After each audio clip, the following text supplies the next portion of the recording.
Hey, je suis Mathias de Testmania, j'espère que vous allez bien. Aujourd'hui, une nouvelle vidéo, on va parler du sport automobile et on va voir de pourquoi Tesla n'est pas en sport automobile. Avant que cette vidéo commence, je veux dire bravo à Pierre Gasly, vous savez que je suis un grand fan de Formule 1. Pierre Gasly, qui est un pilote de F1 français, a remporté le Grand Prix d'Italie qui s'est déroulé à Monza. Ça faisait plus de 24 ans qu'on n'avait pas eu un Français en première place. Bravo à lui. Bon, puisque je suis fan de Formule 1, je connais assez bien le sport auto parce que c'est un petit peu mon dada. Le sport automobile est né pour répondre à plusieurs problèmes. Vous savez que le développement des premières voitures à moteur thermique ou appelé à l'époque moteur à explosion était pas très bien vu de la société. C'est pour cela qu'on a vu se créer des courses et des grands prix. Ces courses et ces championnats étaient là pour prouver au monde entier qu'une voiture pouvait être rapide, fiable et bien plus performante qu'un cheval. Et à l'époque, le public voulait voir qui était le meilleur fabricant de voitures. Aujourd'hui, on a des ordinateurs.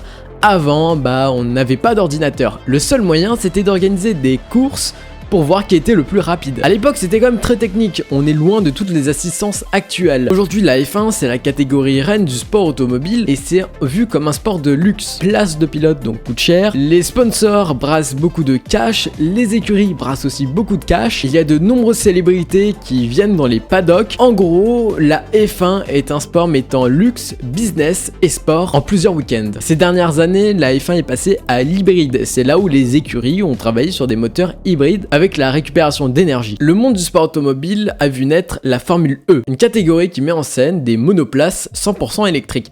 Au début, la première génération n'était pas très performante parce qu'il fallait changer en pleine course de voiture. Mais maintenant, on est sur des batteries, une capacité où la monoplace peut faire toute une course. En soi, les sports automobiles sont aujourd'hui une arme marketing. Ils permettent de mettre des stars en avant, d'avoir des pilotes pour faire des pubs et même de battre ses concurrents. En formule électrique, on peut par exemple voir DS, donc de PSA, Porsche de Volkswagen, Mercedes de Daimler. Et le critère le plus important, c'est que la plupart des écuries de formule électrique sont de base des fabricants de voitures thermiques. Mais alors, où est Tesla en formule électrique ? Tesla n'est pas en Formule E et dans aucune discipline sportive, du moins officiellement. On voit des Tesla Model 3 ou autres modèles faire des rallyes, mais ce n'est pas une écurie Tesla officielle. Elon a annoncé que Tesla n'aura pas d'écurie à son nom, tout simplement parce que l'entreprise se préoccupe avant du R&D, recherche et développement autour de ses véhicules, en fonction des critères et des retours clients. Comme l'a dit Herbert Diess, Tesla est une référence pour le monde automobile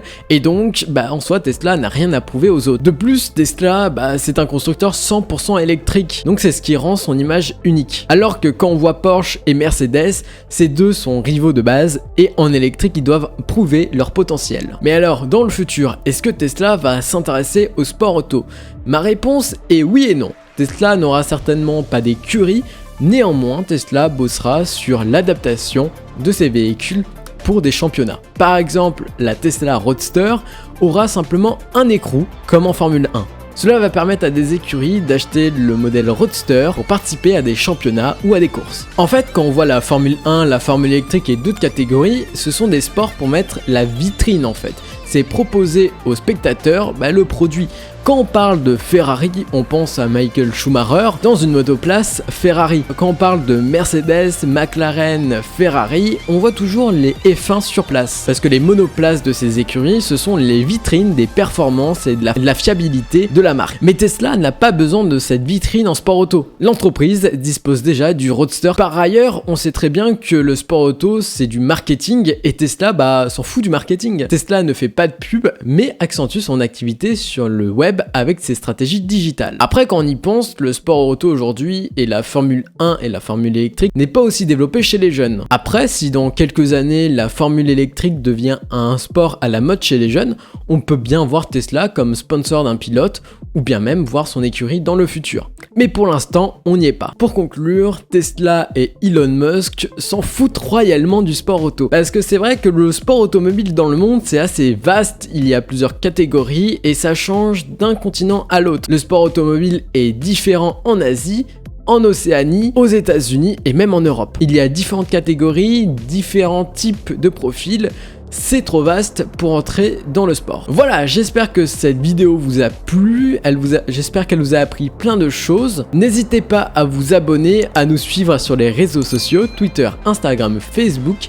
Et sinon, on vient de lancer les recrutements, donc si vous êtes développeur, développeuse, monteur, monteuse vidéo, bref, une grande liste de rôles est disponible dans le formulaire qui est en description et ces recrutements sont ouverts à tous et à toutes. Nous, on se dit à très vite pour de nouvelles vidéos et de nouveaux lives. Allez, bye!